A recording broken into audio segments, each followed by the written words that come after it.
Esta es la práctica número 8 que lleva por nombre clasificación y producción de coloides. El objetivo de esta práctica es que el alumno va a conocer métodos para producir coloides y conocerá y diferenciará dos tipos de coloides. Para empezar, vamos a comenzar definiendo lo que es un coloide. Pues un coloide es un tipo de mezcla generalmente compuesto por una fase fluida y una fase continua. Esto también es conocido como fase líquido o fase gaseosa, y otra fase dispersa, generalmente sólida, en partículas muy pequeñas y finas con un diámetro de entre 10 elevado a la potencia de 9 y 10 elevado a la potencia 5 milímetros, que no puede verse a simple vista. Los coloides se clasifican dependiendo de la proporción de sus respectivas fases, de acuerdo con el esquema fase dispersa o fase continua. Algunos de los sistemas coloidales que podemos encontrar, por ejemplo, el sólido lo tenemos en fase dispersa y el sólido en fase dispersora. De igual manera, obtenemos lo que es un sol sólido. Algunos ejemplos de un sol sólido: el rubí, el acero, el bronce o el vidrio de color. También podemos encontrar en la fase dispersa el sólido y en la fase dispersora el gas. Obtenemos lo que es un aerosol sólido, por ejemplo, el humo, el talco aerosol, los polvos, extintores de polvos.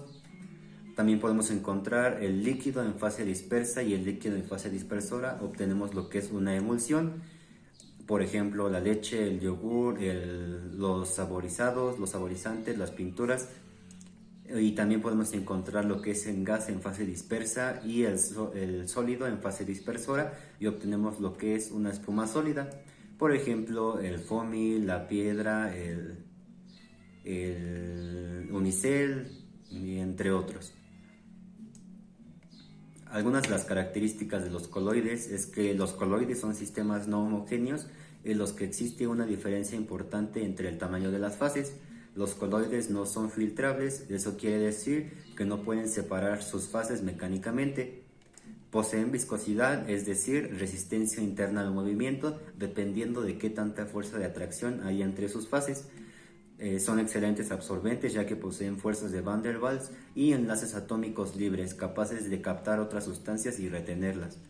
Las partículas de un coloide presentan movimiento browniano, o sea que sus partículas se desplazan al azar frente a un rayo de sol y no pueden formar sedimentos. Algunos ejemplos, aparte de los que ya habíamos mencionado anteriormente, podemos encontrar el polvo que flota en el aire cuando limpiamos una habitación vieja, por ejemplo, el mismo que podemos ver cuando entra un rayo de luz por la ventana. Los aerosoles también, con los que se pintan las paredes, los automóviles, etc. La sangre también es un sistema coloidal de proteínas, células y sustancias que proveen su espesor o ligereza. Y también podemos encontrar lo que es la gelatina, hecha con cartílago animal, que forma un gel a determinadas temperaturas. Para esta práctica tenemos un concepto, lo que es lo que llamamos efecto Tyndall. ¿Qué es el efecto Tyndall? Es un fenómeno físico que explica cómo las partículas coloidales en una disolución o en un gas son visibles porque refractan la luz. A simple vista estas partículas no son visibles, pero el hecho de que éstas puedan dispersar o absorber la luz de manera distinta al medio permite que sean distinguidas a simple vista transversalmente al plano visual del observado por un haz intenso de luz. Otros conceptos importantes dentro de esta práctica es diferenciar entre lo que es una solución y un coloide. Una solución es una mezcla homogénea de dos o más sustancias, donde una sustancia está disuelta en otra. Un ejemplo de esto es una solución de lo que es el agua salada. Y lo que es un coloide, como ya lo habíamos mencionado, son mezclas homogéneas donde las partículas son lo suficientemente pequeñas para permanecer suspendidas.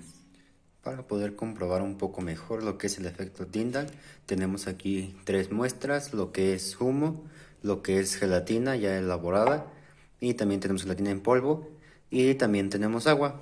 Para empezar, lo que vamos a hacer en la primera muestra de lo que es humo, vamos a encender lo que es un rayo de luz, y veremos si la prueba de efecto Tyndall es positiva o si es negativa. Como vemos ahí, se ve cómo atraviesa el haz de luz. Eso quiere decir que la prueba es positiva.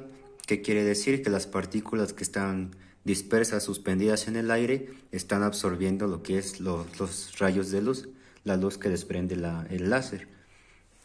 En el caso de la gelatina vemos que de igual manera la prueba es positiva, ya que ahí se alcanza a ver un poco que de igual manera las partículas de la gelatina al igual también alcanzan a absorber lo que es el láser. Caso contrario con el agua, lo que observamos es que aquí las partículas del agua no absorben lo que es el haz de luz. Y bueno, con eso concluyo la práctica número 8, que consistía en clasificar y producir lo que eran coloides y también, por otra parte, identificar y comprender en qué consistía el efecto Tyndall.